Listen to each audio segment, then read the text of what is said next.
दोस्तों नमस्कार। एक बार पुनः आपका हमारे इस यूट्यूब चैनल पे बहुत बहुत स्वागत है। तो आज हम लोग जो है नई सांझ श्रृंखला का प्रथम भाग महत्वपूर्ण तथ्यों का संकलन है जो देखेंगे। तो जो इस प्रकार है, आइए देखते हैं। कवि का काम यदि दुनिया में ईश्वर के कामों को न्योचित ठहराना है तो साहित्य के इतिहास का काम है कवि के कामों को साहित्य इतिहास की विकास प्रक्रिया में न्यायोचित दिखा सकना। रामस्वरूप चतुर्वेदी। एक बार पुनः देखते हैं। कवि का काम यदि दुनिया में ईश्वर के कामों को न्यायोचित ठहराना है तो साहित्य के इतिहास का काम है कवि के कामों को साहित्य इतिहास की विकास प्रक्रिया में न्यायोचित दिखा सकना। रामस्वरूप चतुर्वेदी। आचार्य शुक्ल ने अपने से पहले लिखे गए साहित्य इतिहास ग्रंथों को वृत्त संग्रह कहा है। शिव सिंह सरोज। कवि वृत्त संग्रह। Modern vernacular literature of northern Hindustan. बड़ा कविवृत्त संग्रह कहा है। मिश्रबंध विनोद। बड़ा भारी प्रकांड कविवृत्त संग्रह। साहित्य इतिहास संबंधी प्रमुख ग्रंथ एवं ग्रंथकार क्रमानुसार। आइए देखते हैं। हिंदी इस्तवार दाला लिटरेचर हिंदुस्तानी 1839 गारसा दत्त तासी। तज़किरा ईशुरा ई हिंदी तब का शुअरा 1848 मौलवी करीमुद्दीन, है ना, 1848 मौलवी करीमुद्दीन। भाषा Kavya Sangrah 1873 Mahesh Dutt Shukla. Shiv Singh Saroj 1883 Shiv Singh Sengar. The modern vernacular literature of northern Hindustan 1888 George Grierson. Hindi Kovid Ratnamala 2 भाग 1909 और 1914 Shyam Sundar Das. Mishrabandhu Vinod 1913 Mishrabandhu. A sketch of Hindi literature 1917 Edwin Greaves. A history of Hindi literature MEK। A history of Hindi literature 1920 MEK। Next है हिंदी साहित्य विमर्श 1923 पद्मलाल पुन्नालाल बख्शी। ब्रज माधुरी सार 1923 वियोगी हरि। हिंदी भाषा का विकास 1924 श्याम सुंदर दास। सुकवि सरोज 1927 गौरीशंकर द्विवेदी। कविता कौमुदी 1928 रामनरेश त्रिपाठी। हिंदी साहित्य का इतिहास 1929 रामचंद्र शुक्ल। हिंदी भाषा एवं साहित्य 1930 श्याम सुंदर दास। हिंदी साहित्य का विवेचनात्मक इतिहास 1930 सूर्यकांत शास्त्री। हिंदी साहित्य का इतिहास 1931 रमाशंकर शुक्ल रसाल। हिंदी भाषा एवं उसके साहित्य का विकास 1939 हरिऔध 1931 हिंदी भाषा और उसके साहित्य का विकास 1931 हरिऔध। हिंदी साहित्य का संक्षिप्त इतिहास 1931 नंद दुलारे वाजपेयी। संकलनकार मूल लेखक श्याम सुंदर दास। हिंदी साहित्य का इतिहास 1932 ब्रजरत्न दास। हिंदी साहित्य 1933 संपादक डॉक्टर धीरेन्द्र वर्मा। आधुनिक हिंदी साहित्य का इतिहास 1934 कृष्णशंकर शुक्ल। साहित्य की झांकी 1936 गौरीशंकर सत्येंद्र। पुरातन निबंधावली 1939 राहुल संकृत्यायन। हिंदी साहित्य का सुबोध इतिहास 1937 गुलाब राय। हिंदी साहित्य का सुबोध इतिहास 1937 बाबू गुलाब राय। हिंदी साहित्य का इतिहास 1938 हिंदी साहित्य का संक्षिप्त इतिहास 1938 रामकुमार वर्मा। राजस्थानी साहित्य की रूपरेखा 1939 Motilal Menaria. Modern Hindi literature 1939 doctor Indranath Madan. Hindi साहित्य की भूमिका 1940 हजारी प्रसाद द्विवेदी। खड़ी बोली हिंदी साहित्य का इतिहास 1941 ब्रजरत्न दास। आधुनिक हिंदी साहित्य 1941 डॉक्टर लक्ष्मी सागर वासड़े। आधुनिक हिंदी साहित्य का विकास डॉक्टर कृष्ण लाल। हिंदी साहित्य 20वीं शताब्दी 1942 नंद दुलारे वाजपेयी।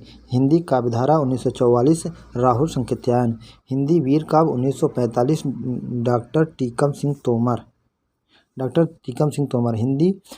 रीत काल की भूमिका 1949 डॉक्टर नगेंद्र।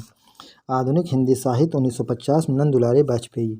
उत्तर भारत की संत परंपरा 1951 परशुराम चतुर्वेदी। हिंदी साहित्य का आदिकाल 1952। हजारी प्रसाद द्विवेदी। हिंदी साहित्य का उद्भव एवं विकास हजारी प्रसाद द्विवेदी। हिंदी साहित्य का अतीत 1960। विश्वनाथ प्रसाद मिश्र। हिंदी साहित्य साहित्य का इतिहास दर्शन। साहित्य का इतिहास दर्शन 1960। नलिन विलोचन शर्मा। हिंदी साहित्य का बृहद इतिहास 16 भाग 1961। नागरिक चरणी सभा। हिंदी साहित्य का वैज्ञानिक इतिहास 1965। गणपत चंद्र गुप्त। हिंदी साहित्य का इतिहास 1973। संपादक डॉक्टर नगेंद्र डॉक्टर हरदयाल। आधुनिक हिंदी साहित्य का इतिहास 1973। नारायण चतुर्वेदी। हिंदी साहित्य एवं इतिहास साहित्य एवं इतिहास दृष्टि 1981। मैनेजर पांडे। हिंदी साहित्य का सरल इतिहास 1985। विश्वनाथ त्रिपाठी। हिंदी साहित्य संवेदना का इतिहास 1986। रामस्वरूप चतुर्वेदी। हिंदी साहित्य का समीक्षात्मक इतिहास 1993। प्रोफेसर वासुदेव सिंह। हिंदी साहित्य का दूसरा इतिहास 1996। बच्चन सिंह। हिंदी साहित्य का आधा इतिहास 2003। सुमन राजे। हिंदी साहित्य का विवेचनात्मक इतिहास 2008। मोहन अवस्थी। हिंदी साहित्य का परिचयात्मक इतिहास 2010। भागीरथ मिश्र। हिंदी साहित्य का ओझल नारी इतिहास 2012। नीरजा माधव। हिंदी साहित्य का इतिहास 2015। हेमंत कुकरेती। हिंदी साहित्य का समग्र इतिहास 2009। राम किशोर शर्मा। साहित्य इतिहास संबंधी अन्य उल्लेखनीय ग्रंथ। राजस्थानी भाषा और साहित्य डॉक्टर मोतीलाल मनेरिया। राजस्थान का पिंगल साहित्य डॉक्टर मोतीलाल मनेरिया। राजस्थानी साहित्य की रूपरेखा डॉक्टर मोतीलाल मनेरिया। चैतन्य मत और ब्रज साहित्य प्रभु दयाल मीतल। राधा वल्लभ संप्रदाय सिद्धांत और साहित्य डॉक्टर विजेंद्र स्नातक। पंजाब प्रांतीय हिंदी साहित्य का इतिहास चंद्रकांता बाली। सराहपा का समय। हालांकि प्रथम सिद्ध सराहपा का समय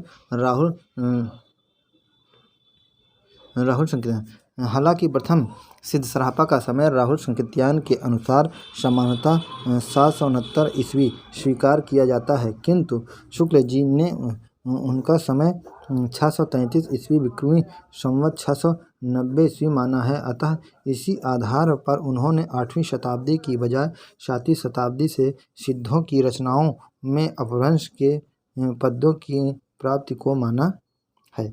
शुक्ल जी ने आदिकाल को चार प्रकरणों अध्यायों के अंतर्गत विभाजित किया है। प्रकरण फर्स्ट है सामान्य परिचय। प्रकरण 2 है अपभ्रंश काव्य। प्रकरण 3 है देश भाषा काव्य। प्रकरण 4 है फुटकल रचनाएं। उत्तर अपभ्रंश काल डॉक्टर हरीश। प्राचीन काल शंभुनाथ सिंह। संक्रांति काल राम प्रसाद मिश्र। आविर्भाव काल शैलेश जैदी। आदिकाल का नामकरण नेक्स्ट है। अपभ्रंश काल जाति साहित्य का उदय बच्चन सिंह। चारण काल जॉर्ज गियर्सन FEKE। प्रारंभिक काल मिश्र बंधु गणपत चंद्र गुप्त। बीज वपन काल महावीर प्रसाद द्विवेदी। वीरगाथा काल रामचंद्र शुक्ल। सिद्ध सामंत काल राहुल संकीर्तन। वीर काल विश्वनाथ प्रसाद मिश्र। संधि काल एवं चारण काल रामकुमार वर्मा। आदिकाल हजारी प्रसाद द्विवेदी। जयकाल रमाशंकर शुक्ल रसाल। जयकाल रमाशंकर शुक्ल रसाल। आधार काल सुमन राजे मोहन अवस्थी। अपभ्रंश काल धीरेन्द्र वर्मा बच्चन सिंह विनय मोहन पांडे। उद्भव काल वासुदेव सिंह है ना। संक्रमण काल राम खिलावन पांडे हरिश्चंद्र वर्मा। नेक्स्ट है हिंदी के प्रथम कवि। साल भद्रसूर ने गणपत चंद्र गुप्त को माना है। शंभू ने रामकुमार वर्मा को। सरापा ने राहुल संकीर्तन को। अब्दुल रहमान ने हजारी प्रसाद द्विवेदी को। विद्यापति ने डॉक्टर बच्चन सिंह को और मुंज ने चंद्रधर शर्मा गुलेरी को माना है। दोहा कोश का संपादन डॉक्टर प्रबोध चंद्र बगाची ने किया। इसमें सरापा तिलोप्पा और कडप्पा के दोहे संग्रहित हैं। हर्ष शास्त्री ने सिद्धों की रचनाओं का संग्रह बंगला अक्षरों में बौद्ध गान और दोहा के नाम से निकाला था। आचार्य शुक्ल ने रत्नाकर जोपम कथा को सिद्धों से संबंध रचना बताया है। जैनों की सदाचार उपदेश रहस्य साधना वाली मुक्तक रचनाएं सिद्धों की रचनाओं से बहुत मिलती हैं। इनमें भी सहज पर बल दिया गया है। जोइंदु 10वीं शती, राम सिंह लगभग 12वीं शती आदि इस कोट के प्रमुख जैन कवि हैं। विश्वनाथ त्रिपाठी। नेक्स्ट है नाथ साहित्य, है ना, नवनाथ है। गोरख सिद्धांत संग्रह के अनुसार नागार्जुन, जड़भारत, हरिश्चंद्र, सत्यनाथ, भीमनाथ, गोरक्षनाथ, चरपटनाथ, जलंधरनाथ, मलयार्जुन। डॉक्टर रामकुमार वर्मा के अनुसार आदिनाथ, मत्स्येंद्रनाथ, गोरखनाथ, गाड़ीनाथ, चरपटनाथ, इन्हें चरकरानंद भी कहा जाता है, चौरंगीनाथ, जलेंद्रनाथ, भरतनाथ, गोपी चंद्रनाथ आदि। नाथ पंथ या नाथ संप्रदाय के सिद्धांत मत, सिद्ध मार्ग, योग संप्रदाय, अवधूत मत एवं अधूत संप्रदाय नाम भी प्रसिद्ध है। कबीर पुस्तक, आचार्य हज़ारी प्रसाद द्विवेदी। गोरखनाथ के नाथ पंथ का मूल भी बौद्धों की यही ब्रजियान शाखा है। 84 सिद्धों में गोरखनाथ, गोरप्पा भी गिने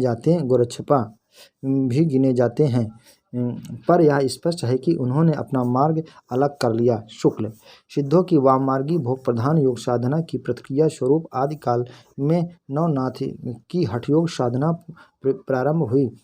डॉक्टर नगेंद्र, नाथ पंथ सिद्धों की परंपरा का विकसित रूप है। राहुल संकृत्यायन, नाथों का समय 12वीं से 14वीं शती के अंत तक है। राम कुमार वर्मा, मत्स्येंद्र नाथ का वास्तविक नाम विष्णु वर्मा माना जाता है। इनकी रचना संस्कृत काल ज्ञान निर्णय का संपादन प्रबोध चंद बगाची ने किया।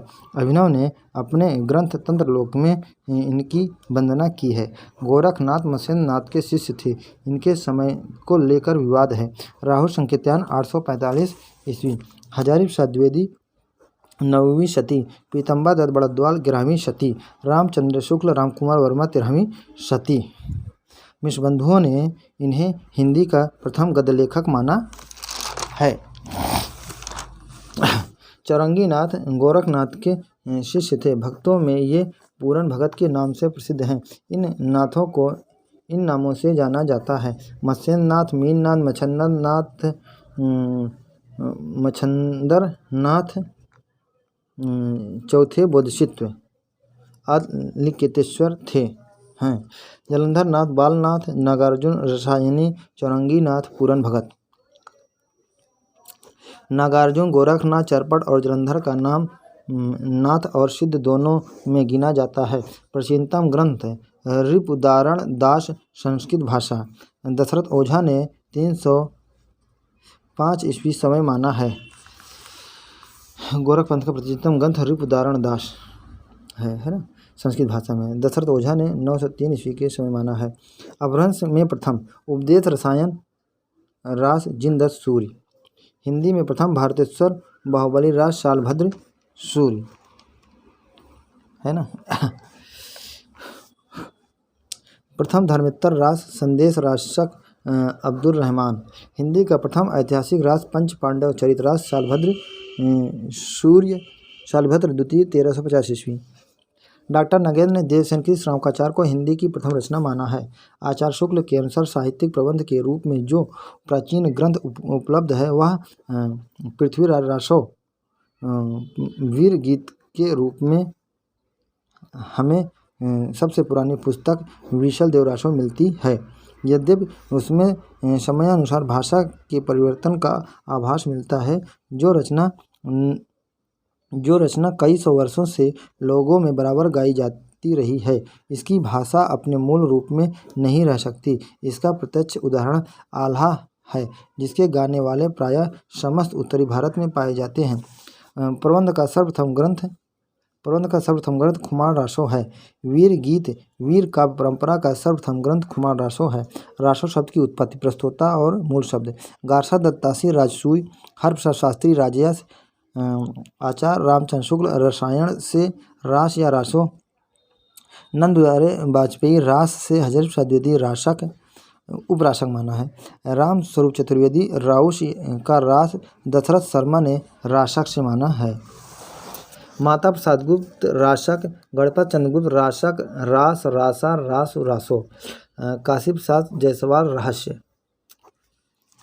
मिश्र बंधुओं ने लिखा है कि हिंदी का वास्तविक प्रथम महाकवि चंद्रवरदाई को ही कहा जा सकता है। शुक्ल ने ये चंद्रवरदाई हिंदी के प्रथम महाकवि माने जाते हैं और इनका पृथ्वीराज रासो हिंदी का प्रथम महाकाव्य है। राम स्वरूप चतुर्वेदी पृथ्वीराज राउस हिंदी की अपनी महाकाव्य परंपरा की बड़ी उपयुक्त प्रस्तावना है। हिंदी का चरित्र पहली बार ही बड़े मोहक रूप में भाषा और संवेदना के दोनों स्तरों पर इनमें निखर कर आया है। वस्तुतः हिंदी में चंद को छंदों का राजा कहा जा सकता है। हजारी प्रसाद द्विवेदी और नामवर सिंह है ना संचित पृथ्वीराज रासो में है। नेक्स्ट है शिव सिंह सिंगर ने चंद्रवरदाई को छपयों का राजा कहा है। बच्चन सिंह यह एक राजनीतिक महाकाव्य है। दूसरे शब्दों में राजनीति की महाकाव्यात्मक त्रासदी है। बच्चन सिंह डॉक्टर दशरथ शर्मा तथा मीनाराम रंगा ने पृथ्वीराज रासो की भाषा को अपभ्रंश और पुरानी राजस्थानी बताया है। पृथ्वीराज रासो की भाषा का प्रथम अध्ययन श्री गाउस ने किया था। सन 1973 ईस्वी के रॉयल एशियाटिक सोसाइटी के जर्नल में प्रकाशित अपने लेख में इन्होंने रासों की भाषा को 12वीं शताब्दी के साहित्य में उपयुक्त होने वाली ब्रजभाषा माना है। चंद्रवरदाई डॉक्टर सुमन राजे। इस काव्य के अधिकांश छंद प्राकृत और अपभ्रंश युग के हैं। इसके मूल रूप का प्रणयन 12वीं शताब्दी में ही हुआ होगा, जबकि इन छंदों का बोलबाला था। चंद ऐसे ही छंदों के राजा कहे जाते हैं। डॉक्टर विपिन बिहारी द्विवेदी। पृथ्वीराज रासो की भाषा चंद्रवरदाई षट भाषा गारसा दत्तासी कन्नौजी डॉक्टर टेसिटरी पश्चिमी हिंदी और दशरथ शर्मा एवं मणिराम रंगा ने अपभ्रंश पुरानी राजस्थानी राशा के उपरूपक माना है। विद्वान इनकी प्रामाणिकता को लेकर इस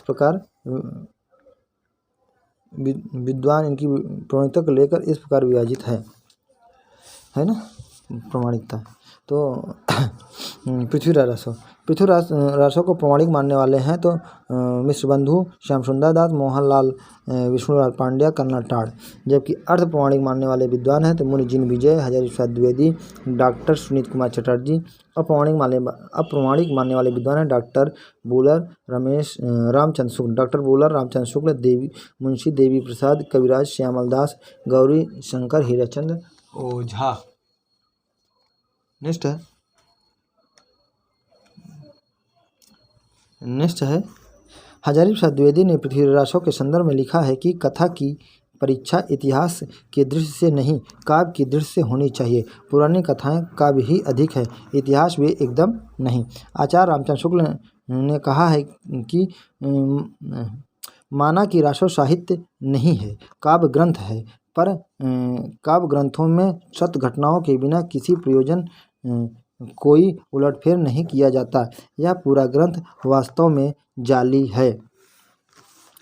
खुसरो के बारे में प्रेमचंद लिखते हैं कि खुसरो ने खालिक बारी की रचना करके हिंदुस्तानी की नींव रखी थी। इस ग्रंथ की रचना में कदाचित उनका अभिप्राय होगा कि जनसाधारण की आवश्यकता के शब्द उन्हें दोनों ही रूपों में सिखलाए जाएं, जिनमें उन्हें अपने रोजमर्रा के कार्यों में सहूलियत हो जाए। प्रेमचंद्र के श्रेष्ठ निबंध। संपादक सत्यप्रकाश मिश्र। आचार्य रामचंद्र शुक्ल के अनुसार विद्यापति के पद अधिकतर श्रृंगार के ही हैं, जिनमें नायिका और नायक राधाकृष्ण हैं। इन पदों की रचना जयदेव के गीत काव्य के अनुकरण पर ही शायद की गई हो। इनका माधुर्य अद्भुत है। विद्यापति शैव थे। विद्यापति को कृष्ण भक्तों की परंपरा में नहीं समझना चाहिए। विद्यापति के कवि रूप में संदर्भ में विभिन्न विद्वान श्रृंगारी, भक्त और रहस्यवादी। श्रृंगारी मानने वाले विद्वान हैं तो हरप्रसाद शास्त्री, रामचंद्र शुक्ल, सुभद्रा झा, राम कुमार वर्मा और राम वृक्ष बेनीपुरी। भक्त कवि मानने वाले हैं तो बाबू ब्रजेंद्र सहाय, श्याम सुंदर दास, और हजारी प्रसाद द्विवेदी।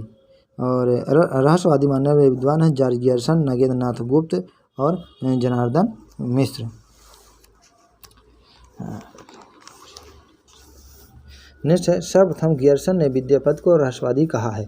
आनंद कुमार स्वामी ने विद्यापति की पदावली को जीव और परमात्मा के संबंध का रूपक माना है। यदि पृथ्वीराज रासो प्रमाणिक है तो यह भारत के इस भाग विशेष का तत्कालीन इतिहास है। George Gierson.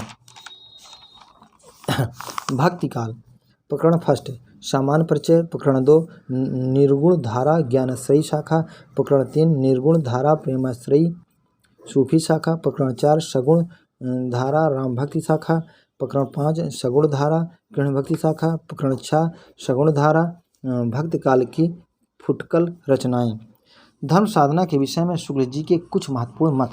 धर्म का प्रवाह कर्म, ज्ञान और भक्ति इन 3 धाराओं में चलता है। इन तीनों के सामंजस्य से धर्म अपनी पूर्ण सजीव दशा में रहता है।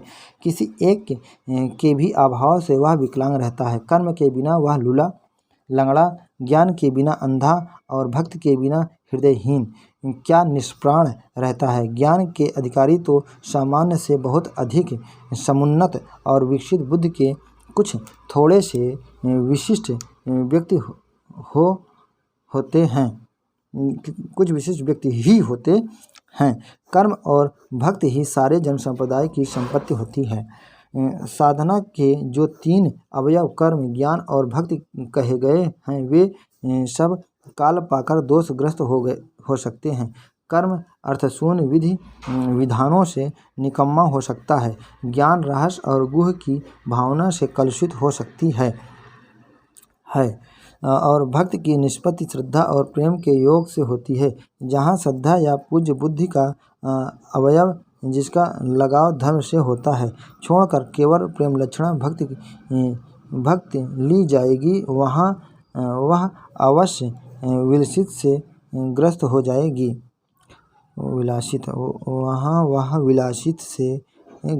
जाएगी। विलासिता से ग्रस्त हो जाएगी। आचार्य शुक्ल ने रहस्यवाद के 2 भेद किए हैं, साधनात्मक रहस्यवाद और भावात्मक रहस्यवाद।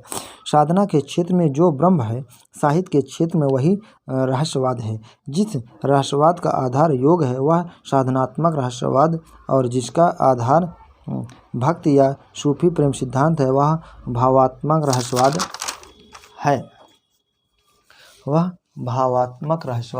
है। मनसवी शैली। यह प्रबंध काव्य की फारसी शैली है। इन रचनाओं के आरंभ में ईश्वर की स्तुति, समकालीन शासक का उल्लेख, पूरी रचना का एक ही छंद में होना, रचना का सर्गों में विभक्त होना तथा प्रेम की फारसी पद्धति नायक के पक्ष में विरह का अधिक होना तथा लोक निरपेक्ष प्रेम की विद्यमानता का होना इस शैली की संक्षिप्त विशेषता है। कड़वकबद्ध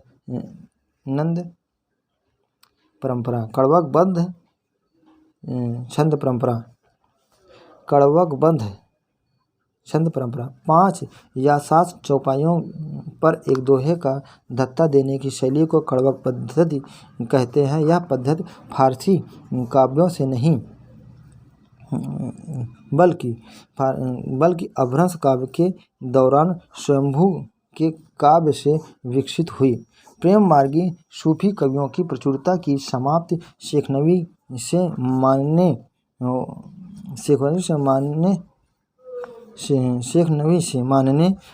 से प्रेमगाथा परंपरा समाप्त समझनी चाहिए। का अर्थ यह है कि इनके बाद यह शाखा क्षीण पड़ जाती है और कम संख्या में प्रेम मार्गी कवि मिलते हैं। इनके बाद शुक्ल जी ने कासिम साहवा नूर मोहम्मद का जिक्र किया है, जहाँ से नूर मोहम्मद की इंद्रावती को सूफी पद्धति का अंतिम ग्रंथ मानते हैं। नूर मोहम्मद की चर्चा के बाद ही शुक्ल जी लिखते हैं कि सूफी आख्यान काव्यों की अखंडित परंपरा की यही समाप्ति मानी जा सकती है। शुक्ल के तुलसीदास के विषय में विद्वानों के कथन। नाभादास, कलिकाल का वाल्मीकि, कलिकाल का सुमेरु, मधुसूदन सरस्वती, आनंद वन का वृक्ष। स्मिथ के अनुसार मुगल का सबसे महान व्यक्ति गियर्सन बुद्ध देव के बाद रूपकों का बड़ा लोक नायक है ना। शुक्ल, इनकी वाणी की पहुँच मनुष्य के सारे भावों व्यवहारों तक है। तुलसीदास जी उत्तरी भारत की समस्त जनता के हृदय मंदिर में पूर्ण प्रेम प्रतिष्ठा के साथ विराज रहे हैं। हिंदी काव्य की सब प्रकार की रचना शैली के ऊपर गोस्वामी तुलसीदास ने अपना ऊंचा स्थान प्रतिष्ठित किया। यह उच्चता और किसी को नहीं है। रामविलास शर्मा जातीय कवि। भिखारी दास, तुलसी गंग दुओ भय सुकविन के सरदार। इनके काव्य में मिली भाषा विविध प्रकार। हरिऔध, कविता करके तुलसी न लसे कविता लसी पा तुलसी की कला। लाला भगवान दीन, रूपकों का बादशाह और बच्चन सिंह। रामचंद्र शुक्ल, अनुप्रास का बादशाह। डॉक्टर उदय भान सिंह, उत्प्रेक्षाओं का बादशाह। भक्ति आंदोलन के उदय की पृष्ठभूमि। George Grierson, Weber, Burnell, Bhandarkar, ईसाई प्रभाव। ताराचंद अरबी देन है ना। आदिब हुसैन, मुस्लिम संस्कृत के संपर्क का परिणाम है। प्रोफेसर इरफान हबीब, अवर्णों की आर्थिक स्थिति में सुधार के कारण। डॉक्टर सतीश चंद्र, राजपूतों की पराजय के कारण ब्राह्मणों की सत्ता के ह्रास के कर्मकांडों की अल्पता, बौद्ध धर्म की क्षयग्रस्तता और सूफी संतों का प्रभाव। आचार्य शुक्ल, मुस्लिम आक्रमण से पराजय के कारण हताश जाति तथा संस्कृत संकट। आचार्य हज़रत प्रसाद द्विवेदी, भारतीय चिंतनधारा का स्वाभाविक विकास। अगर इस्लाम आक्रमण की देन तो उद्भव उत्तर भारत में होना चाहिए था, किंतु आरंभ दक्षिण में हुआ। साथ ही भक्ति काल में हताश या निराश का भाव नहीं, बल्कि उत्साह और जिजीविषा का काव्य है। मुक्तिबोध, ऐतिहासिक सामाजिक शक्तियों के रूप में जनता के दुख व कष्टों से हुआ। रामविलास शर्मा, भक्ति आंदोलन एक जाति और जनवादी आंदोलन है। भक्ति संबंधी संज्ञाएं। George Gierson, स्वर्णकाल। श्याम सुंदर दास, स्वर्ण युग। रामचंद्र शुक्ल, भक्ति काल। लोक जागरण हज़रत प्रसाद द्विवेदी, लोक जागरण काल रामविलास शर्मा। भक्ति आंदोलन के उदय की व्याख्या के संबंध में कुछ महत्वपूर्ण मत निम्न हैं। उत्पन्ना द्रविड़े सह वृद्ध कर्णाटके गता क्वचित्तम महाराष्ट्रे गुर्जरे जीर्णता गता। श्रीमद्भागवत। मलेच्छक्रांतेषु देशेषु पापायकानिलेषु च सत्पीडा व्यग्रलोकेषु कृष्ण एव गतिर्मम। वल्लभाचार्य, कृष्णनामाश्रय स्रोत है। भक्ति द्रविणी उपजी लाए रामानंद, प्रकट किया कबीर ने 7 दीप 9 खंड। कबीर, हम अपने को ऐसे धार्मिक आंदोलन के सामने पाते हैं जो सब आंदोलनों से कहीं अधिक विशाल है, जिसे भारतवर्ष ने कभी देखा है। यहाँ तक कि बौद्ध धर्म के आंदोलन से भी अधिक विशाल है, क्योंकि इसका प्रभाव आज भी विद्यमान है। इस युग में धर्म ज्ञान का नहीं, बल्कि भावावेश का विषय हो गया था। गियर्सन, बिजली की चमक के समय अचानक समस्त पुराने धार्मिक मतों के अंधकार के ऊपर एक नई बात दिखाई दी। कोई हिंदू यह नहीं जानता कि यह बात कहाँ से आई, और कोई भी इसके प्रादुर्भाव का कारण निश्चित नहीं कर सकता। गियर्सन, भक्ति धर्म का रसात्मक रूप है। रामचंद्र शुक्ल, भक्ति का जो श्रोता दक्षिण की ओर से धीरे धीरे उत्तर भारत की ओर पहले से ही आ रहा था, उसे राजनीतिक परिवर्तन के कारण शून्य पड़ते हुए जनता के हृदय क्षेत्र में फैलने के लिए पूरा स्थान मिला।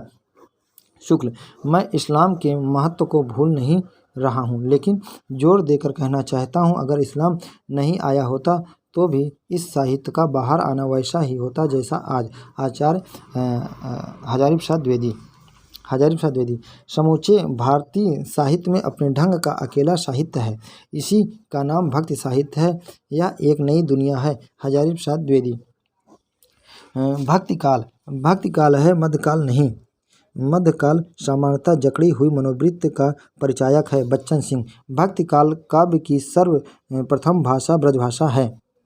ब्रज पराजय के बाद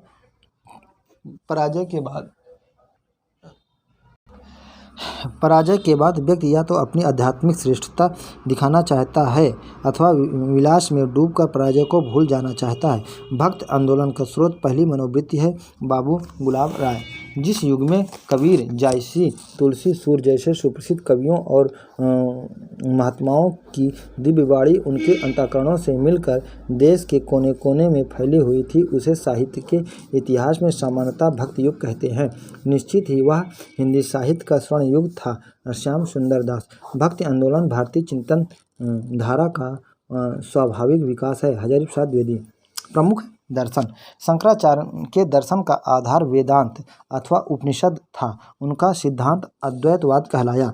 विशिष्ट द्वैतवाद रामानुजाचार्य, द्वैतवाद मध्वाचार्य, द्वैताद्वैतवाद निम्बार्काचार्य, शुद्ध द्वैतवाद विष्णु स्वामी और वल्लभाचार्य। दर्शन के भेदों के संबंध में शंकर व रामानुज के मत।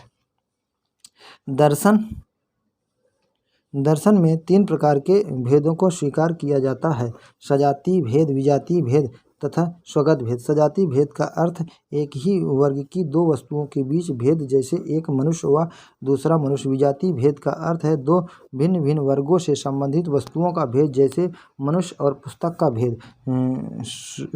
स्वगत भेद का अर्थ है किसी वस्तु तथा उसके किसी अंश का भेद, जैसे पेड़ और उसकी टहनी का भेद। शंकर ने तीनों ही भेदों का खंडन किया था, क्योंकि न कोई सत्ता ब्रह्म के समान है और न ही भिन्न, न ही उसके भीतर कोई अंशी भेद है। रामानुज ने सजातीय और विजातीय भेदों का ही खंडन किया, किंतु स्वगत भेद को स्वीकारा। ईश्वर अंशी है, जबकि आत्मा और जगत उसके अंश हैं। रामानुज की एक सीमा यह थी कि उन्होंने भक्ति को केवल उच्च वर्गों के लिए सीमित कर दिया। महाराष्ट्र के 2 प्रमुख संप्रदाय, वारकरी संप्रदाय और महानुभाव संप्रदाय। वारकरी संप्रदाय, इसका उद्भव दक्षिण भारत के पठरपुर नामक स्थान पर हुआ था। संत पुंडलीक इसके प्रवर्तक थे, परंतु इसके प्रथम उन्नायक संत पुंडलीक इसके प्रवर्तक थे। परंतु इसके प्रथम उन्नायक संत ज्ञानदेव माने जाते हैं। ज्ञानदेव ने स्वयं को गोरख के शिष्य परंपरा में बताया है। वारकरी का अर्थ है बारी तथा करी का अर्थ है परिक्रमा करने वाला। ज्ञानेश्वरी व अमृतानुभव ज्ञानेश्वर की प्रमुख रचनाएं हैं। इसमें पंचदेव की पूजा का प्रावधान है, परंतु इष्ट देव विट्ठल भगवान हैं, जो श्री कृष्ण के प्रतीक हैं। ज्ञानेश्वर ने निराकार परमात्मा की भक्ति का प्रतिपादन अद्वैतवाद के अनुसार किया। यद्यपि इस संप्रदाय में ब्रह्म को निर्गुण माना, किंतु भक्ति साधना का विशेष महत्व है। महानुभाव संप्रदाय, इसका प्रवर्तन 1267 ईस्वी में चंद्रधर स्वामी ने किया था। इस पंथ के लोग शाकाहारी होते हैं तथा शराब आदि से सख्त परहेज करते हैं। चक्रधर स्वामी मराठा भाषा के प्रवर्तक माने जाते हैं। बीजक के बारे में साखी, साक्षी है ना। साखी का अर्थ होता है साक्षी। छंद है दोहा, कुछ सोरठा प्लस चौपाई। भाषा है सधुकड़ी, राजस्थानी पंजाबी मिली खड़ी बोली है। शब्द का अर्थ होता है शब्द। गेय पद है, ब्रज भाषा और पूर्वी हिंदी का अधिक पुट है ना। नेक्स्ट है रामायणी, रामायण, चौपाई, दोहा, ब्रज भाषा और पूर्वी हिंदी का अधिक पुट। नेक्स्ट है विभिन्न दर्शन एक नज़र में। अद्वैत दर्शन, विशिष्ट द्वैत दर्शन, द्वैत दर्शन, द्वैतवाद, द्वैताद्वैतवाद, अद्वैतवाद, विशिष्ट द्वैतवाद, द्वैताद्वैतवाद, द्वैतवाद, शुद्ध द्वैतवाद है ना। तो ब्रह्म कैसा है? द्वैतवाद में निरंकार है। विशुद्ध द्वैतवाद में सर्वप्रथम अवतारवाद यानी विष्णु है। अद्वैतवाद में राजा और कृष्ण युगल। द्वैतवाद में विष्णु पत्नी लक्ष्मी विष्णु की सखी। शुद्ध द्वैतवाद में कृष्ण योगेश्वर, क्योंकि अलिप्त राम लिप्त है ना, योगेश्वर लिप्त कृष्ण है ना। योगेश्वर क्योंकि योगेश्वर अलिप्त तथा राम लिप्त। नेक्स्ट है जगत मिथ्या है अद्वैतवाद के अनुसार। विशिष्ट जगत मिथ्या है, अद्वैतवाद। विशुद्वैतवाद में सत्य है, राजा और कृष्ण इसमें भी सत्य है। द्वैतवाद में सत्य है, जबकि शुद्ध द्वैतवाद में आकार, सोने का कुंडल। नेक्स्ट है जीव ब्रह्म संबंध। अद्वैतवाद माँ का पर्दा। इसको आगे बढ़ा सकते हैं, यहाँ देखते हैं। प्रमुख वैष्णव संप्रदाय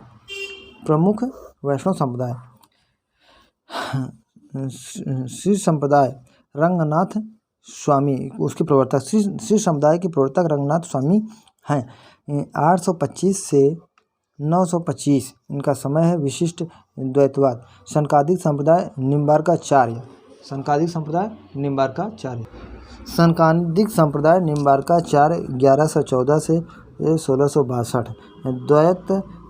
द्वैतवाद ब्रह्म है। मध्वाचार्य है 1197 से 1276। द्वैतवाद रुद्र संप्रदाय विष्णु स्वामी 1300 इनका समय है। दर्शन है शुद्ध द्वैतवाद। रामानुजाचार्य श्री संप्रदाय के सबसे प्रमुख आचार्य हैं। इस कारण इन्हें भी श्री संप्रदाय का प्रवर्तक मान लिया जाता है। आगे है बल्लवाचार्य ने रुद्र संप्रदाय के सिद्धांतों को ठोस रूप दिया। इस कारण इन्हें भी रुद्र संप्रदाय का प्रवर्तक माना जाता है। ब्रह्म रुद्र व सनकादिक संप्रदाय कृष्ण को आराध्य मानते हैं। संत काव्यधारा ज्ञानाश्रय शाखा का नामकरण, प्रस्तोता नामकरण। रामचंद्र शुक्ल ज्ञानाश्रय शाखा, रामचंद्र शुक्ल ज्ञानाश्रय शाखा। हजारी प्रसाद द्विवेदी निर्गुण भक्ति, राम कुमार वर्मा संत काव्य, परशुराम चतुर्वेदी संत काव्य, गणपत चंद्रगुप्त संत काव्य। संत काव्य निर्गुण धारा के प्रथम कवि के विषय में मत हैं। प्रस्तोता प्रथम कवि रामचंद्र शुक्ल कबीर को मानते हैं। हजारी प्रसाद द्विवेदी कबीर को मानते हैं, जबकि राम कुमार वर्मा नामदेव को मानते हैं। गणपत चंद्रगुप्त नामदेव को मानते हैं। राम स्वरूप चतुर्वेदी कबीर को मानते हैं। भक्ति काल के अन्य महत्वपूर्ण संप्रदाय एवं उनके प्रवर्तक।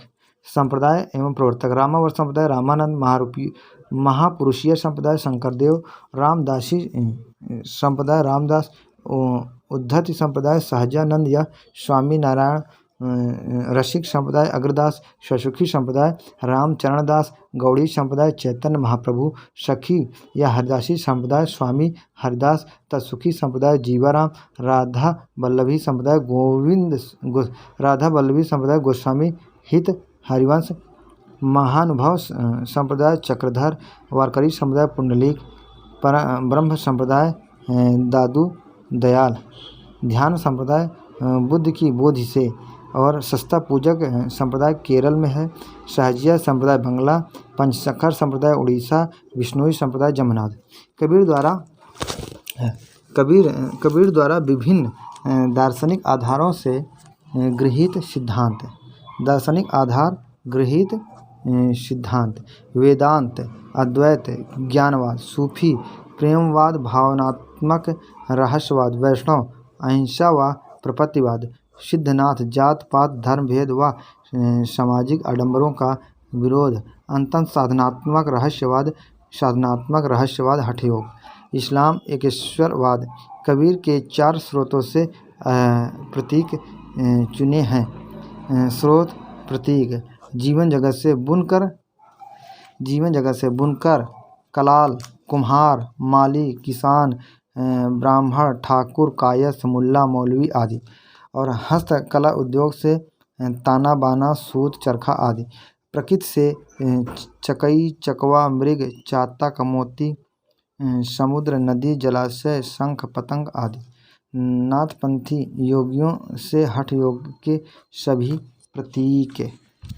संत कवियों द्वारा प्रवर्तित संप्रदाय प्रमुख केंद्र, प्रमुख शिष्य। संप्रदाय केंद्र, प्रवर्तक, प्रमुख शिष्य।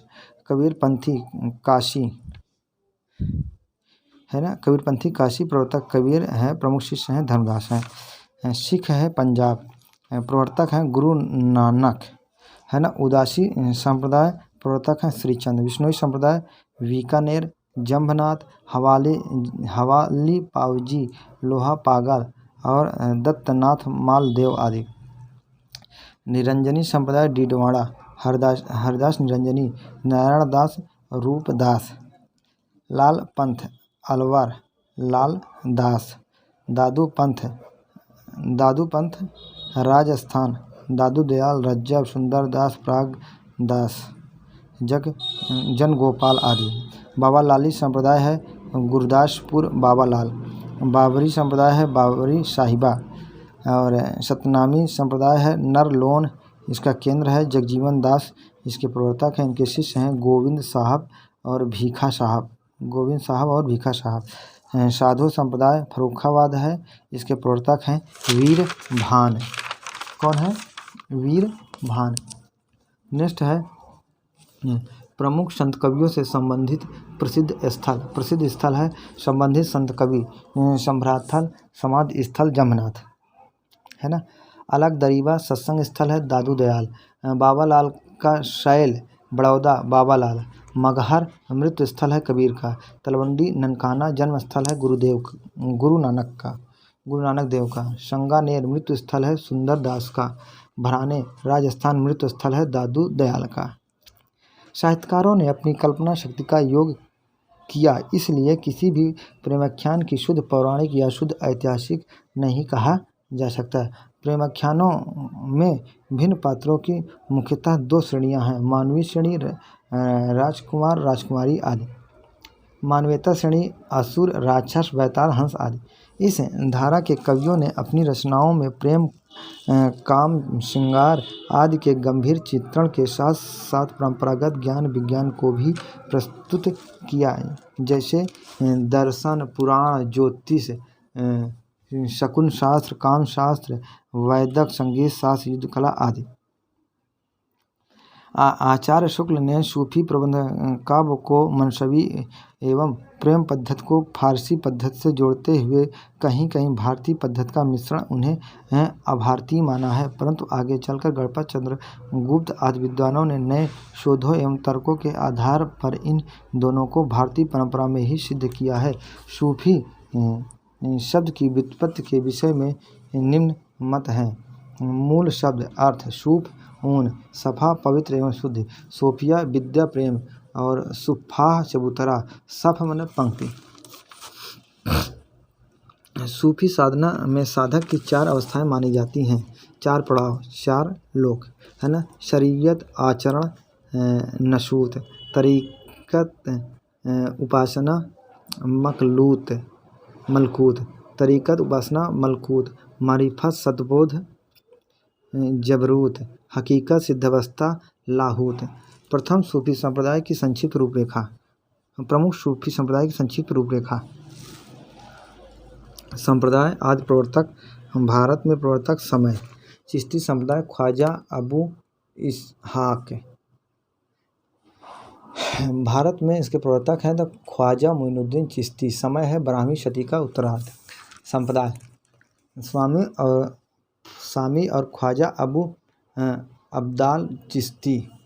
सुहरावर्दी संप्रदाय, इसके प्रवर्तक हैं शेख शिहाबुद्दीन सुहरावंदीन और भारत में इसके प्रवर्तक हैं शेख बहाउद्दीन जकारिया। 13वीं शती का पूर्वार्ध। कादरी संप्रदाय शेख अब्दुल कादिर गिलानी बंदगी मोहम्मद गौस इसके भारत में प्रवर्तक हैं, जबकि इसका समय है 15वीं शती का उत्तरार्ध। नक्शबंदी संप्रदाय वाह अलदीन नक्शबंदी संप्रदाय वाह अलदीन नक्शबख्श इसके प्रवर्तक हैं। भारत में प्रवर्तक है मोहम्मद बाकी गिल्लाह वैरंग। 16वीं शती का उत्तरार्ध इनका समय है। सूफी शाखा के प्रथम कवि और प्रस्तोता रामचंद्र शुक्ल मृगावती 1501 कुतुबन। राम कुमार वर्मा चंद्रयान 1379 मुल्ला दाऊद। हजारी सदवेदी सतवती कथा 1501 ईश्वर दास। गणपत चंद्रगुप्त हंसावली 1370 आशायित। जायसी की रचनाओं का संक्षिप्त परिचय। पद्मावत रत्नसेन पद्मावती नागमती की प्रेम कहानी है। अखरावट देवनागरी वर्णमाला के हर अक्षर को लेकर सिद्धांत संबंधी तत्वों से भारी चौपाइयाँ सूफी दर्शन को प्रस्तुत करना, है ना। आखिरी कलाम क़यामत का वर्णन, हज़रत मोहम्मद का महत्व, कहरनामा आध्यात्मिक विवाह वर्णन, परमात्मा की महत्ता, अन्योक्तिमूलक काव्य कहरवा शैली में, चित्ररेखा व प्रीतम कुंवर की प्रेम कहानी, मसरसनामा, लोकोक्ति मिसलों के माध्यम से ईश्वर के प्रति प्रेम आदि। कन्हावत, कृष्ण का चरित्र, पद्मावत जैसी शैली संभवतः हिंदी साहित्य का प्रथम कृष्णकाव्य, अवतारवाद का प्रतिपादन सूफी मत से अधूरी। नेक्स्ट है पद्मावत की प्रतीक योजना, प्रतीक और अर्थ। रत्नसेन मन आत्मा यानी साधा का, सिंगल द्वीप हृदय का, और पद्मावती श्रद्धा सात्विक बुद्धि परम सत्ता का, सुबह हीरा गुरु का, नागमती दुनिया धंधा संसारिक बुद्धि का, राघव चेतन शैतान और अलाउद्दीन माया का। तुलसी शुक्ल जी ने जायसी ग्रंथावली के वक्तव्य में लिखा है कि पद्मावत हिंदी के सर्वोत्तम प्रबंध काव्यों में है। ठेठ अवधी भाषा के माधुर्य और भाव की गंभीरता की दृष्टि से यह काव्य निराला है। कुछ शब्द ऐसे हैं कि जिनका प्रयोग जायसी और तुलसी को छोड़कर और किसी ने नहीं किया। तुलसी की भाषा के स्वरूप का पूर्णतः समझने के लिए जायसी की भाषा का अध्ययन आवश्यक है। आखिरी कलाम की भाषा पद्मावत व अखरावट की अपेक्षा अधिक ठेठ और बोलचाल की अवधि है। शुक्ल जी की कथन है। ठीक है। नेक्स्ट है महत्वपूर्ण प्रेमाख्यान काव्य और उनके नायक नायिका। काव्य नायक नायिका, हंसावली राजकुमार और हंसावली, चंदायन लोरिक चंदा, लखन सेन पद्मावती कथा, लक्ष्मण सेन पद्मावती, सत्यवती कथा ऋतुपर्ण और सत्यवती, मृगावती राजकुमार और मृगावती, पद्मावत रत्नसेन पद्मावती और पत्नी नागवती, माधव नल कामकंदला, माधव और कामकंदला, मधुमालती मनोहर, मधुमालती और ताराचंद प्रेमा, चिताई वार्ता ढोल और चिताई, रूपमंजरी कृष्ण विवाहित रूपमंजरी, रस रतन सोमा और रंभा, रस रतन सोमा और रंभा, चित्रावली सुजान और चित्रावली, ज्ञानदीप में ज्ञानदीप और रानी देवजानी, इंद्रावती राजकुंवर और इंद्रावती। प्रमुख प्रेमाख्यान काव्य और उनकी विशेषताएं। प्रेम काव्य कवि, प्रयुक्त भाषा और प्रयुक्त छंद। आइए देखते हैं। हंसावली 1370 आसाइत राजस्थानी दोहा चौपाई में, चंदायन 1379 मुल्ला दाऊद अवधी दोहा चौपाई में, लखन सेन पद्मावती 1459 दामोदर कवि द्वारा लिखित राजस्थानी दोहा चौपाई सोरठा में, सत्यवती कथा 1501 ईश्वरदास अवधी दोहा चौपाई में, मृगावती 1501 कुतुबन अवधी दोहा चौपाई में, माधव नल कामकंदला 1527 गणपति राजस्थानी सिर्फ दोहा छंद में, पद्मावत 1540 जायसी अवधी दोहा छंद में, मधुमालती 1545 मंझन अवधी दोहा चौपाई में, माधव नल कामकंदला 1556 और कुशल लाभ राजस्थानी दोहा चौपाई सोरठा में है। प्रेम विलास प्रेमलता की कथा 1556 में जटमल ने लिखा है, राजस्थानी में दोहा चौपाई में है। रूपमंजरी 1568 नंददास ने लिखा है, ब्रजभाषा में दोहा चौपाई में है। माधव नल कामकंदला 1584 आलम ने लिखा है, अवधी में दोहा चौपाई और सोरठा में। चिताई वार्ता 1590 नारायण दास राजस्थानी ब्रज दोहा चौपाई। चित्रावली 1613 उस्मान अवधी दोहा चौपाई। रस रतन 1618 पोहकर अवधी दोहा चौपाई। ज्ञानदीप 1619 शेख नबी अवधी दोहा चौपाई। नल दमयंती 1625 नरपत व्यास अवधी दोहा चौपाई। नल चरित्र 1641 मुकुंद सिंह अवधी दोहा चौपाई। हंस जवाहिर 1731 कासिम शाह अवधी दोहा चौपाई। इंद्रावती 1744 नूर मोहम्मद अवधी दोहा चौपाई। अनुराग बांसुरी 1764 नूर मोहम्मद अवधी दोहा चौपाई। हंसावली की काव्य भाषा के विषय में मतभेद है।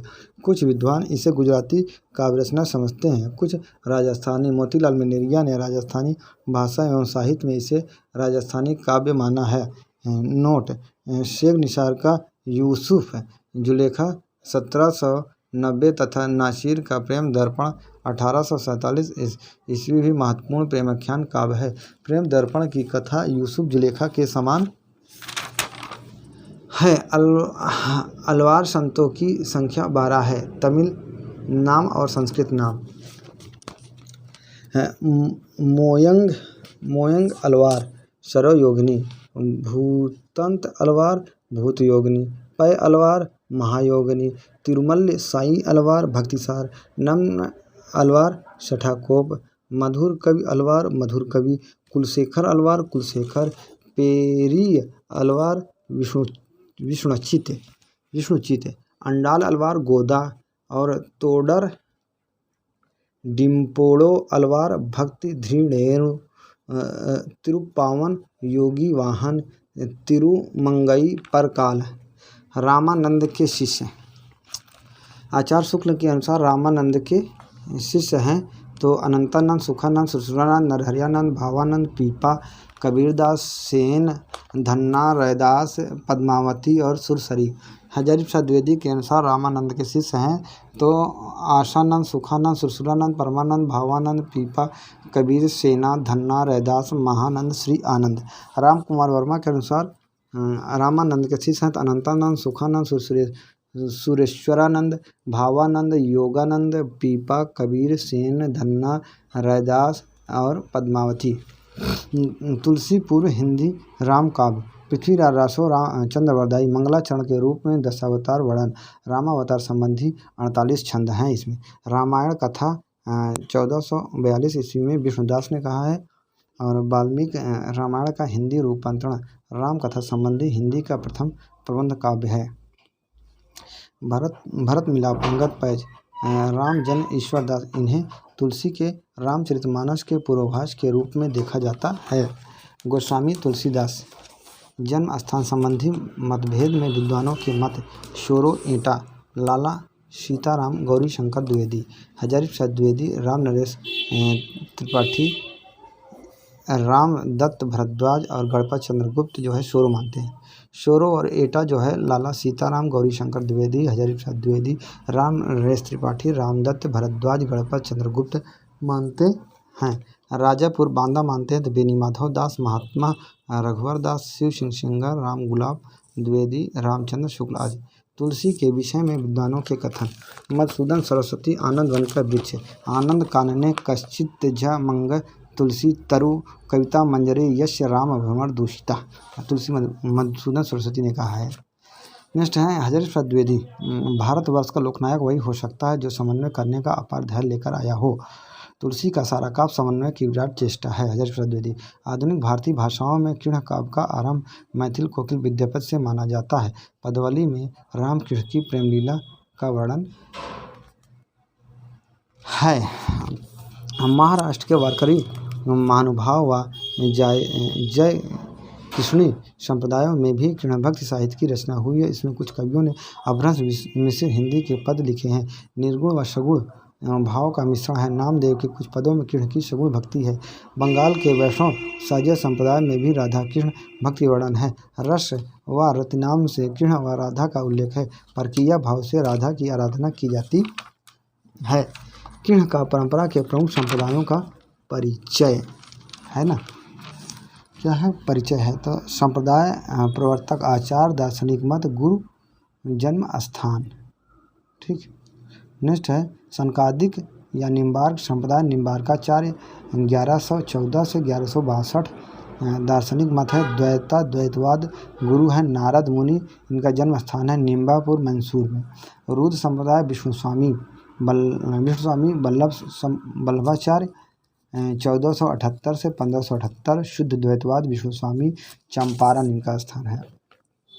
सखी हरदासी संप्रदाय स्वामी हरदास 1478 से 1578।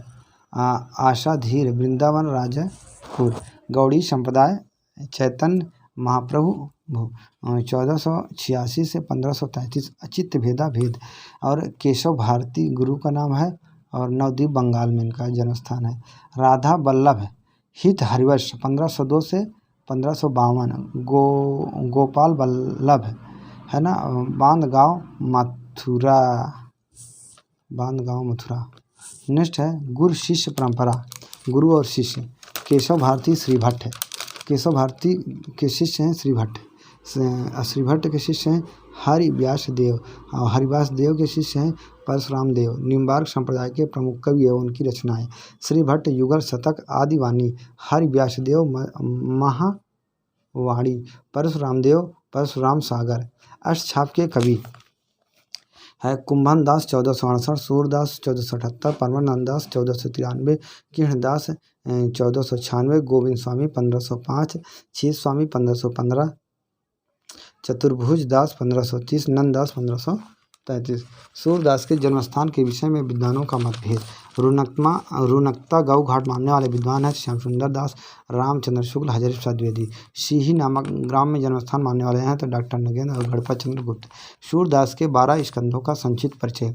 पहले स्कंद में मुख्यतः विनय के पद हैं तथा दूसरे में भक्ति संबंधी पदों का अधिक है। दूसरे से 8वें स्कंद तक विष्णु अवतार तथा अन्य पौराणिक कथाओं का वर्णन है। 9वां स्कंद में रामावतार कथा है। इस पर वाल्मीकि रामायण का प्रभाव है। इसमें सूरदास ने नवीन उद्भावनाएं भी की हैं। 10वां स्कंद सूरसागर का सर्वाधिक महत्वपूर्ण व विस्तृत भाग है। इसके पूर्वार्ध में 3494 पद हैं तथा उत्तरार्ध में 1308 पद हैं। पूर्वार्ध में भी कृष्ण के बाल जीवन का तथा उत्तरार्ध में द्वारिका गमन से लेकर अंत तक का वर्णन है। 10वें स्कंद में मुख्य 5 विषय हैं: बाल लीला, गोचरण, वंशी वादन, रास और भ्रमर गीत। 11वें स्कंद में श्री कृष्ण का उद्भव को बद्रिकाश्रम भेजना तथा नारायण व हंसावतार कथन है। 12वें स्कंद में बौद्धावतार, कल्कि अवतार कथन, राजा परीक्षित व जन्माजय कथा आदि है। हजारी प्रसाद द्विवेदी ने सूरसागर को स्त्री चरित्र का विशाल काव्य कहा है। चंद्रावली पांडे लीला प्रबंध काव्य या मान प्रबंध काव्य माना है, जबकि ब्रजेश्वर शर्मा ने कृष्णचरित का महाकाव्य कहा है। हजारी प्रसाद द्विवेदी ने गीतात्मक मनोरोगों पर आधारित विशाल महाकाव्य कहा है। नेक्स्ट है मैनेजर पांडे ने साहित्य की शास्त्रीय परंपरा से स्वतंत्र लोकगीतों की संरचना के अनुसार रचित गीतात्मक महाकाव्य कहा है। गीतात्मक महाकाव्य कहा है। नेक्स्ट है सूरसागर का आखिरी पद। खंजन नयन रूप रस माते, अति सचारा चपल अनियारे, पल पिंजरा न समाते। पल पिंजरा न समाते, पल पिंजरा न समाते। वल्लभाचार्य मुख्यतः बाल कृष्ण के उपासक थे। उन्होंने शूर व परमानंद को बाल कृष्ण संबंधी पद गाने को कहा था। वल्लभ संप्रदाय में आज भी मंदिरों में बाल कृष्ण की पूजा होती है। वल्लभ ने अपने ग्रंथों में राधा का उल्लेख नहीं किया है, पर विट्ठलनाथ ने पूजा पद्धति में युगलोपासना का समावेश किया है। सूर के माधुर्य भाव के पद इन्हीं से प्रभावित हैं। सूरदास की भक्ति। भगवान की कृपा प्राप्ति के लिए सूर के अनुग्रह का भी प्रधान है, ज्ञान योग, कर्म योग, उपासना का नहीं। सूर ने भगवत शक्ति के 11 रूपों का वर्णन किया है। नारद भक्ति सूत्र संख्या 82 में इसी प्रेम रूपा शक्ति में वर्णित 11 आशक्तियाँ इस प्रकार हैं: गुण महात्म्य शक्ति, रूपा शक्ति, पूजा शक्ति, स्मरण शक्ति, दास्य शक्ति, सांख्य शक्ति, कांता शक्ति, वात्सल्य शक्ति, आत्मनिवेदन शक्ति, तन्मयता शक्ति और परम विरह शक्ति। सूर के सांख्य वात्सल्य रूप कांता व तन्मय आशक्ति की प्रधानता है। सूरसागर में शाक्य भक्ति के 2 रूपों का वर्णन हुआ है। पहले रूप में गोप व ग्वालों के साथ कृष्ण का सखा रूप में विवरण है। यहाँ कोई ऊंच नीच नहीं, अटूट प्रेम संबंध है। दूसरा रूप है गोपियों का श्री कृष्ण के प्रति प्रेम भाव। इसमें विरह भावना का अद्भुत चित्रण है। भ्रमर गीत में परम विरह शक्ति का गहरा समावेश है। प्रेम शक्ति में विरह की स्वीकृत अष्टछाप में प्रारंभ होती है। परमानंद दास व कुम्भन दास ने भी इस विषय पर पद लिखे हैं। सूर की बड़ी भारी विशेषता है। नवीन प्रसंगों की उद्भावना करने वाली ऐसी प्रतिभा हम तुलसी में नहीं पाते। रामचंद्र शुक्ल आचार्यों की छाप लगी हुई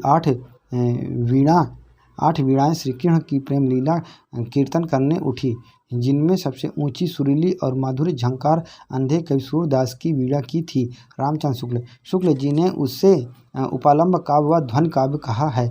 मैनेजर पांडे ने भ्रमर के 3 अर्थ बताए हैं: कृष्ण का प्रतीक, उद्धव का प्रतीक, स्वतंत्र रूप। मैनेजर पांडे, नंद द्वारे वाजपेयी व विजय स्नातक ने भ्रमर की गोपी चरित्र को दुखांत काव्य कहा है। भ्रमर गीत की सूर की प्रवर्ती परंपरा। सूरदास ने भ्रमर गीत की रचना 1535 ईस्वी में हुई थी, किंतु उसके बाद से 12वीं सदी के पूर्वार्ध तक यह परंपरा किसी न किसी रूप में लगातार बनी रही। इस परंपरा में यद्यप 40 से अधिक कवि सूरदास के उपरांत रचना कर चुके हैं, किंतु नंददास, परमानंदास, हरिऔध और रत्नाकर जैसे कवि इसमें सर्वाधिक महत्वपूर्ण हैं। सूरदास के तुरंत बाद नंददास ने भ्रमर गीत की रचना की। नंददास का भ्रमर गीत प्रबंधात्मक है। इस रचना में भक्ति और दर्शन आपस में इस प्रकार घुल मिल गए हैं कि गोपियों में भक्तों की भावुकता व दार्शनिकों की तार्किकता एक साथ दिखती है। नंद के उद्धव सूर के उद्धव की तरह गोपियों के तर्कों को चुपचाप नहीं सहते, वरन पूरा शास्त्रार्थ व विवाद करते हैं। इस रचना में भी प्रश्नोत्तर की नाटकीय शैली का प्रयोग किया गया है। उदाहरण स्वरूप उद्धव कहते हैं, सुनो ब्रजनागरी, जवाब में गोपियाँ कहती हैं सखा सुन श्याम की। नंददास के बाद परमानंदास ने भ्रमर गीत की रचना की। यह अति संक्षिप्त आकार की रचना है। इनकी विशेषता इनकी सरसता है। परमानंदास सूर की तरह अति भावुक थे। उनकी गोपियाँ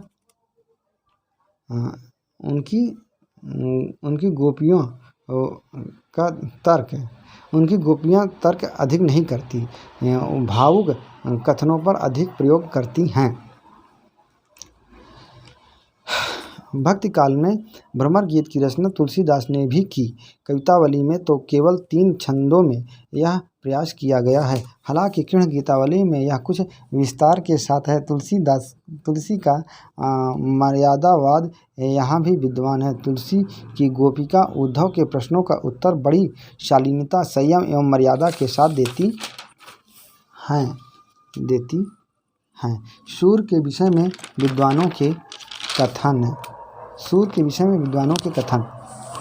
सूरदास की कविता में हम विश्वव्यापी राग सुनते हैं। वह राग विश्व के हृदय का सूक्ष्म उद्गार है। डॉक्टर राम कुमार वर्मा। भ्रमर गीत सुर साहित्य का मुकुटमणि है। यदि वात्सल और श्रृंगार के पदों को निकाल भी दिया जाए तो हिंदी साहित्य में सूर का नाम अमर रखने के लिए भ्रमर गीत ही काफ़ी है। वात्सल और श्रृंगार के क्षेत्रों का जितना अधिक उद्घाटन सूर्य ने अपनी बंद आँखों से किया, उतना किसी और ने नहीं। इन क्षेत्रों का वे कोना कोना झाँक आए हैं। शुक्ल। सूरदास की रचना में संस्कृत की कोमल कांत पदावली और अनुप्रासों की वह छटा नहीं है जो तुलसी की रचना में दिखाई पड़ती है। शुक्ल। जिस प्रकार रामचरित का गान करने वाले भक्त कवियों में गोस्वामी तुलसीदास का स्थान सर्वश्रेष्ठ है, उसी प्रकार कृष्ण चरित गान करने वाले भक्त कवियों में महात्मा सूर का। वास्तव में ये हिंदी काव्य गगन के सूर्य और चंद्र हैं। शुक्ल। यदि प्रबंध काव्य एक विस्तृत वनस्थली है तो मुक्तक चुना हुआ गुलदस्ता। आचार्य शुक्ल। यदि प्रबंध काव्य एक विस्तृत वनस्थली है तो मुक्तक चुना हुआ गुलदस्ता। आचार्य शुक्ल। वस्तुतः सूर की ब्रजभाषा के प्रथम कवि हैं। वस्तुतः सूरदास ही ब्रजभाषा के प्रथम कवि हैं और लीला गान का महान सूरसागर ही उनका प्रथम काव्य है। हजारी प्रसाद द्विवेदी। सूरदास की वर्णन की हुई श्री कृष्ण की बाल लीला को बड़े बड़े सहृदयों तक ने इस प्रकार समझा है मानो वे स्वभावोक्त के उत्तम उदाहरण हैं। नहीं, वे स्वभावोक्त के उदाहरण नहीं हैं, वे उससे बड़ी चीज़ हैं। हजारी प्रसाद द्विवेदी। हमारे जाने हुए साहित्य में इतनी तत्परता, मनोहारिता और सरसता के साथ लिखी हुई बाल लीला अलभ्य है। हजारी प्रसाद द्विवेदी। सूरदास ने राधिका और श्री कृष्ण के प्रेम का एक ऐसा संपूर्ण चित्र खींचा है जो गीत काव्यों के भीतर से महाकाव्य के रूप में प्रकट हुआ है। हजारी प्रसाद द्विवेदी। पूर्व राम की वह व्याकुल वेदना सूरसागर में नहीं मिलेगी जो चंडीदास या विद्यापति की पदावली में प्राप्य है, परंतु इसमें एक विशेष प्रकार की वेदना है जो सूरदास की अपनी विशेषता है। हजारी प्रसाद द्विवेदी। सूरदास जब अपने प्रिय विषय का वर्णन शुरू करते हैं तो मानो अलंकार साथ हाथ जोड़कर उनके पीछे पीछे दौड़ा करता है। उपमाओं की बाढ़ आ जाती है, रूपकों की वर्षा होने लगती है, संगीत के प्रवाह में कभी स्वयं बह जाता है, वह अपने को भूल जाता है। हजारी प्रसाद द्विवेदी। सूरसागर में परंपरा और लोक जीवन से कृष्ण कथा के ग्रहण सूरदास ने अपनी कार्यत्री प्रतिभा के सहारे उसका नया रूप निर्मित किया है। मैनेजर पांडे। भक्ति आंदोलन और सूरदास का काव्य उनकी रचना है। सूरदास निश्चय ही वात्सल के प्रसिद्ध कवि हैं। वात्सल भाव से जुड़ी अनेक प्रकार की अनुभूतियों और संवेदनाओं के चित्रण में सूरदास की सृजनात्मक कल्पना का प्रमाण मिलता है। मैनेजर पांडे। भक्ति आंदोलन और सूर का काव्य। सूर के संयोग चित्रों में राधा कृष्ण के शरीर, प्राण, मन और आत्मा की एकता का वर्णन है। मैनेजर पांडे। सूरदास कालिदास की तरह मानवीय प्रेम और सौंदर्य के कलाकार कवि हैं। उनकी रचना के अधिकांश उपादान परंपरा और लोक जीवन के हैं, लेकिन कृत की रचना दृष्टि सूर की अपनी है। मैनेजर पांडे। भक्ति। सूर का भ्रमर गीत वियोग श्रृंगार का सर्वोच्च शिखर है। विरह की इतनी वैविध्यपूर्ण मानसिक दशाएं शायद ही कहीं मिले। पूरा भ्रमर गीत वक्रोक्ति से भरा पड़ा है। डॉक्टर बच्चन सिंह। भ्रमर गीत के बहाने निर्गोपासना की धज्जियां उड़ाने में सूर ने कोई कसर नहीं उठा रखी है। डॉक्टर बच्चन सिंह। मुझे ऐसा लगता है कि यह पूरी की पूरी साहित्य लहरी संदेहास्पद रचना है। मुझे ऐसा लगता है कि यह पूरी की पूरी साहित्य लहरी संदेहास्पद रचना है। एक तो सूरसागर के विद्यार्थी को यही विश्वास करने में कठिन मालूम होती है कि सूरदास जैसा सहज भक्ति, अलंकार और नायिका भेद के प्रदर्शन में कैसे उलझ पड़ा। दूसरे 109वें पद में ग्रंथ की तिथि और समाप्त का निर्देश कर चुकने के बाद वह अपनी जाति और वंश का उल्लेख क्यों करने लगेगा। हजारी प्रसाद द्विवेदी। जब सूरदास वल्लभाचार्य से मिले सूरदास को देखकर उन्होंने भगवत भजन करने का आदेश दिया। आज्ञा पाकर सूरदास जी ने 2 भजन गाए। प्रभु हौं सब पतितन को टीको और हौ हरि सब पतितन को नायक। महाप्रभु ने 2 ही भजन सुने और फिर डांट कर कहा, सूर हवै कै ऐसे घिघियात काहे को हो, कहो भगवत लीला वर्णन करो। किंतु सूरदास को भगवत लीला का कुछ ज्ञान नहीं था। तब श्री महाप्रभु जी ने पहले तो सूरदास को नाम सुनाया, पीछे समर्पण करवाया और फिर भागवत 10 स्कंद की अनुक्रमणिका कही और तब श्री सूरदास जी ने भगवत लीला वर्णन किया। हजारी प्रसाद द्विवेदी। सखी समुदाय के प्रमुख कवि एवं उनकी रचनाएं। हरिदास। सिद्धांत के पद केलीमाल। जगन्नाथ गोस्वामी अनन्य सेवा निधि स्फुट पद। विठल विपुल केवल 40 पद मिलते हैं। बिहारिन दास की वाणी। नागरीदास फुटकर पद। सरसदास अष्टाचार्यों की वाणी में सम्मिलित। खट गोस्वामी 15वीं 16वीं शती से आशय छा गोस्वामी से है, जो वैष्णव भक्त कवि व प्रचारक थे। चैतन्य महाप्रभु संवत 1572 में वृंदावन पधारे। ब्रज की यात्रा के बाद उन्होंने अपने छह अनुयायियों को भक्ति के प्रचार के लिए वृंदावन भेजा। ये छह गोस्वामी थे: रूप गोस्वामी, सनातन गोस्वामी, जीव गोस्वामी, रघुनाथ भट्ट गोस्वामी, गोपाल भट्ट गोस्वामी, रघुनाथ दास गोस्वामी। प्रथम तीन अधिक विख्यात थे। गौड़ी संप्रदाय के प्रमुख कवि एवं उनकी रचनाएं। रचनाएं: राम राय, आदिवाणी, गीत गोविंद, भाषा। सूरदास मदन मोहन, सूर्यदय वाणी, बाबा किरणदास में संकलित। गदाधर भट्ट, फुट्टर पद। चंद्रगोपाल चंद्र 84, अष्टयाम सेवा सुध और गौरांग अष्टयाम। ऋतुविहार और राधा विहार आदि। नेक्स्ट है भगवान दास स्फुट पद। माधव दास माधुरी, केल माधुरी, वंशी वट माधुरी, वृंदावन माधुरी। भागवत मुदित, वृंदावन शत, रसिक अनन्यमाल। ध्रुवदास की रचनाएं: रस विहार लीला, जीव दशा लीला, मन श्रृंगार लीला, रंग हुलास लीला, हित श्रृंगार लीला, वैदक ज्ञान लीला, सभा मंडल रंग विनोद लीला और मन शिक्षा लीला, रस मुक्तावली लीला, वृंदावन शत लीला, आनंद दशा लीला, रस रत्नावली लीला, भक्त नामावली लीला, प्रेमावली लीला, वृंदावन पुराण की भाषा अनुराग लता लीला, प्रिया जी नामवली लीला, सिद्धांत विचार लीला गद्य है। प्रेम दशा लीला, प्रीत 84 लीला, रहस्य मंजरी लीला, भजन कुंडलिया लीला और नित्य विलास लीला, मान लीला, भजन शतलीला, वन विहार लीला, रंग विहार लीला, भजन श्रृंगार शतलीला, दान लीला आदि। भक्तमाल के अनुकरण पर उन्होंने भक्त नामावली लिखी है। किसने? ध्रुवदास ने। कवि और रचनाएं: गोस्वामी हित हरिवंश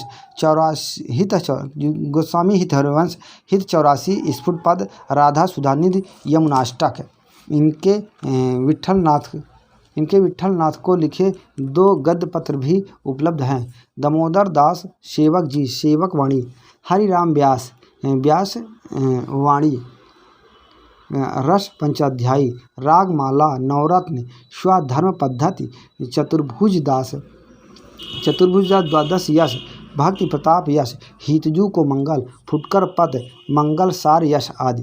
ध्रुवदास भक्त नामावली, सिद्धांत विचार 42 लीला, नेही नागरी, सिद्धांत दोहावली, पदावली, रस पदावली।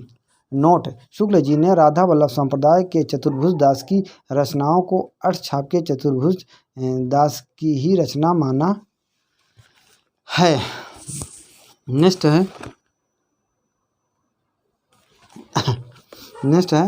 किर्ण भक्ति कवि संबंधी विभिन्न संप्रदायों के मुख्य भेद। मध्वाचार्य ने अपने द्वैतवाद में किर्ण को विष्णु का मूल अवतार माना है, किंतु राधा को स्वीकार नहीं किया है। निम्बार्क ने अपने द्वैतवाद में राधा व किर्ण को आत्मा व परमात्मा के रूप में स्वीकारा है, जबकि चैतन्य महाप्रभु ने किर्ण की भक्ति कांता भाव से करने पर बल दिया है। गोस्वामी हित हरिवंश के राधा वल्लभ संप्रदाय में राधा को अत्यधिक महत्व दिया गया है। हरिदास ने सखी संप्रदाय में स्पष्ट कहा है कि किर्ण का संबंध लोक कल्याण से नहीं है, वे केवल लोकरंजक व श्रृंगार के लिए अवतार लेते हैं। 84 वैष्णव की वार्ता तथा 200 वैष्णव की वार्ता वल्लभाचार्य के पुष्ट संप्रदाय में महत्वपूर्ण स्थान रखती है। जहाँ पहली पुस्तक में वल्लभाचार्य के शिष्यों की जीवनी एवं कथाओं का वर्णन है, वहीं दूसरी पुस्तक विट्ठलनाथ के शिष्यों से संबंधित है। इन दोनों वार्ताओं के रचयिता वल्लभाचार्य के पौत्र तथा विट्ठलनाथ के पुत्र गोकुल नाथ को माना जाता है। हालांकि अधिकांश विद्वान 252 वैष्णव की वार्ता को गोकुल नाथ की रचना नहीं मानते और किर्ण भक्तों के समान उन्होंने रसखान गीत काव्य का आशय न लेकर कवित्व सवैयों में अपने सच्चे प्रेम की व्यंजना की है। रामचंद्र शुक्ल। अकबरी दरबार के कवि और उनकी रचनाएं। टोडरमल 1993 से 1493 से 1589। कुछ फुटकर छंद। नरहरि महापात्र 1505 से 1607। रुक्मणी मंगल और छप्पयनीत कवित्व संग्रह। वीरबल ब्रह्म 1528 से 1583। लगभग 200 फुटकर छंद। तानसेन 1531 से 1583। संगीत सार रागमाला गणेश स्तोत्र आदि। पृथ्वीराज 1549। बेल किशन रुक्मणी री पृथ्वीराज कथी श्यामलता दशरथ रावउत वासुदेव रावउत और गंगा लहरी आदि। गंग रहीम मनोहर कवि टोडरमल नरहरि महापात्र और तानसेन भी अकबरी दरबार से संबंधित हैं। भक्ति काल का नीत काव्य। पद्मनाभ और डंगूर बावनी इनकी रचना है। ठाकुर सिंह किर्ण चरित्र और पंचेडी बेली छीहल बावनी पंच सहेली की बात पंथी गीत। रत्नावली तुलसी की पत्नी रत्नावली दोहा संग्रह। देवीदास राजनीति के कवि।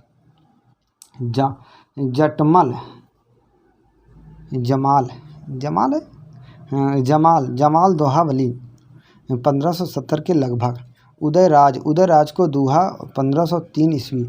गुण बावनी आदि। बान कवि हैं जिन्होंने लिखा है कलि चरित्र।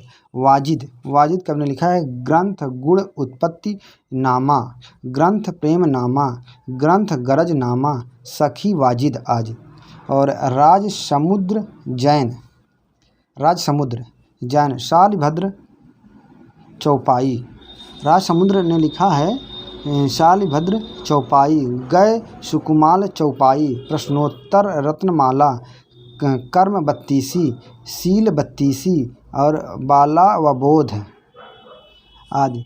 कुशलवीर जैन ने लिखा है भोज चौपाई, शीलावती, रास की चौपाई, वर्णन संपुट आदि। भक्ति काल के अन्य प्रबंधात्मक चरित्र काव्य। रचनाकार, रचनाएं और भाषा। देवप्रभ कुमारपाल रासो देवप्रभ राजस्थानी भाषा में है। जाखू मणियार हरिचंद्र पुराण ब्रज भाषा में है। पद्मनाभ नाहड़ देव प्रबंध राजस्थानी हिंदी में है। और गौतम रास अपभ्रंश प्रभावित राजस्थानी हिंदी। शालिभद्र पंच पांडव चरितरास अपभ्रंश प्रभावित राजस्थानी हिंदी है।